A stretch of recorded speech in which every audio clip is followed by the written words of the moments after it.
This is your host, Britton Ambrose. Today's episode is titled, Why Shows Should End After a Major Actor Leaves. This article has been written by Carrie Fishbane. The written version of this article can be found on HollywoodInsider.com. Leaving my company after 19 years. I'll drink to that. I'm starting at a company this week. Oh, really? To beginnings and endings. And to middles. It seems like a rather obvious statement that a show can't recuperate after losing something as integral to its identity as the main character.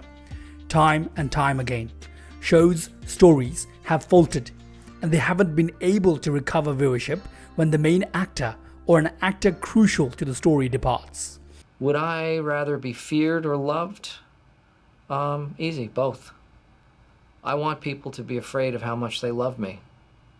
And I think I proved that today at the dojo. The show sometimes tries to replace the actor with a new face, such as The Office did when Steve Carell's teddy bear of a character, Michael Scott, left and was replaced by potential sex addict and utter creep Robert California, played by James Spader.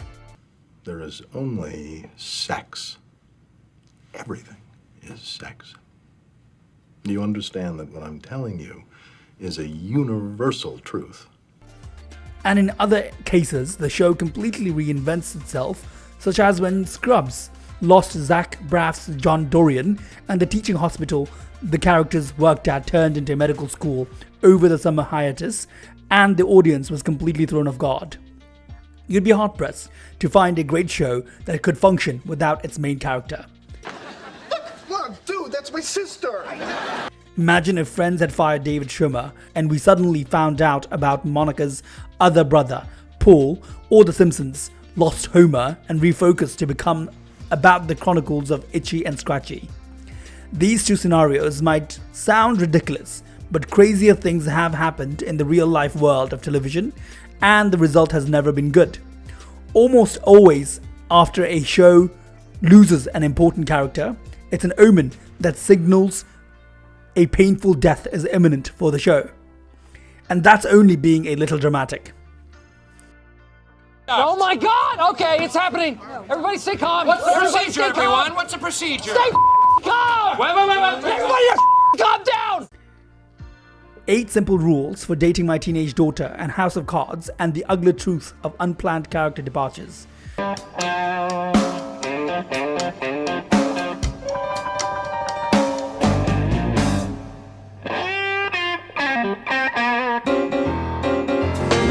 When John Ritter unexpectedly died while filming season 2 of 8 Simple Rules, cast, crew and fans of the show were all caught completely off guard.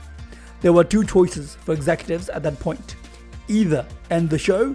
Okay, Cupcake, I think you missed the word under in underwear because I can see your bra and that slingshot you're wearing under your pants. It's a thong. It's floss. Or find a way to explain Ritter's disappearance from the show and truck on. They chose the second option, and needless to say, it did not go well. First off, Ritter's absence from the show was explained by his character suddenly dying. I never would have got this far before.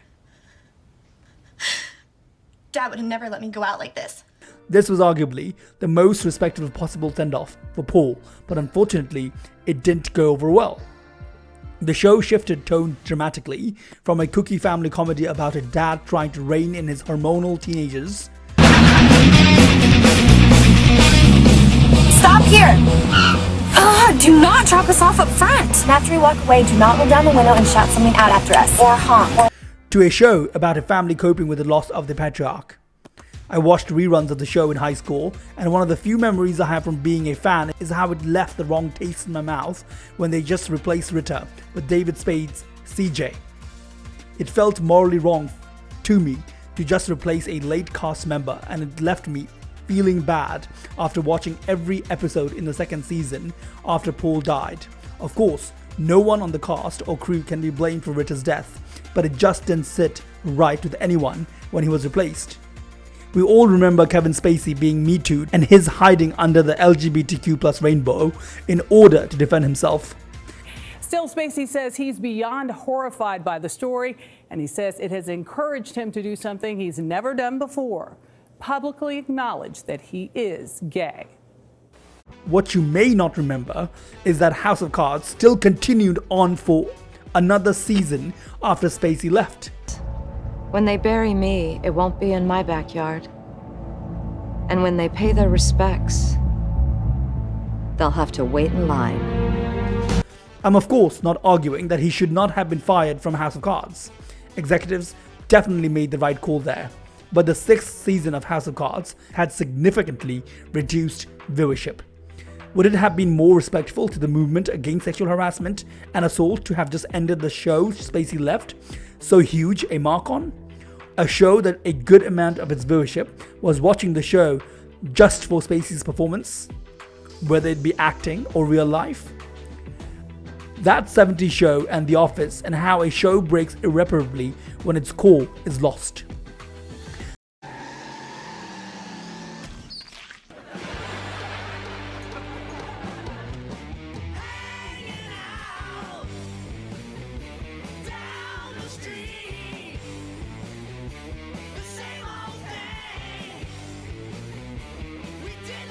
That 70s Show is a unique case because it lost not one, but 2 members of its main cast in the last season.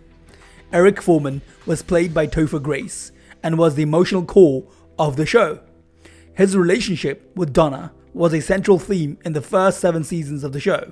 So then it's a date. Our first. Yeah. If you don't count all the times I mauled you. Yeah. Which I don't, so. Ashton Kutcher was a driving comedic force in the show as bumbling buffoon Michael Kelso. We have breaking news. I'm toasted. These 2 characters were essential to the formula that made That 70s Show so great. Their departure cannot entirely be blamed for the show ending, as a show called That 70s Show can't really go into the 80s, and the show was already up to 1979 when Kelso and Eric left. I can't believe you're leaving tomorrow. Yeah. It's kind of weird spending our last moments together,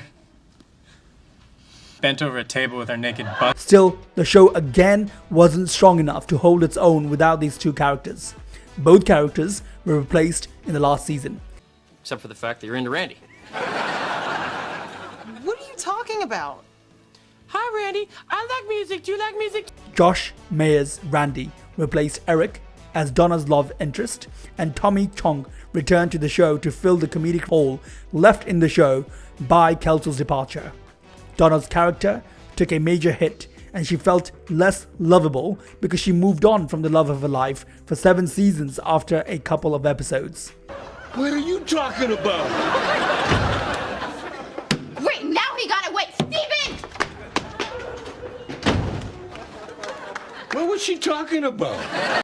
Leo was an old favorite of the show since his original appearance in earlier seasons, but as Leo was somewhere between the ages of 30 and 70, it would be weird if he hung out in the basement with a bunch of teenagers, and the basement was a core set piece of the show.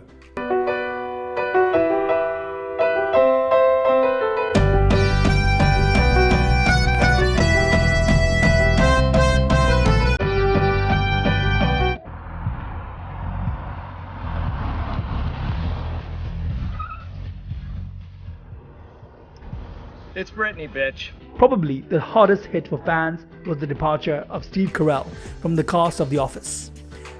No, God! No, God, please, no! No! No! No!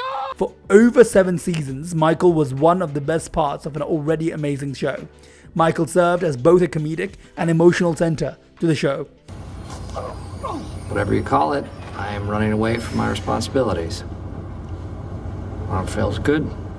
Michael just needed a family throughout his time on the show, and audiences identified with him because of that. He was both a complex and hilarious character. Why am I so sad? Am I doing the wrong thing? Absolutely not.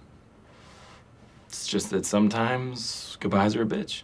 This is why not a single fan eye was dry during the 2-part episode Goodbye Michael. I mean, we actually really all want to thank you for everything. Remember to call. Remember to call. Granted, Michael's character arc was completed by the time he left the show. Would I rather be feared or loved? Easy, both. I want people to be afraid of how much they love me. He had finally found the love of his life and was ready to start a family with Holly. A perfect ending for it to a perfect story. But the show carried on for another season and a half without him. Of course, Dunder Mifflin had to find another manager without Michael, and that's when Robert California was hired. Took one look at the office and instead of accepting the position of regional manager, convinced the CEO of Dunder Mifflin, Saber, to let him take her position. Therein lies exactly why Robert California wasn't a good replacement for Michael.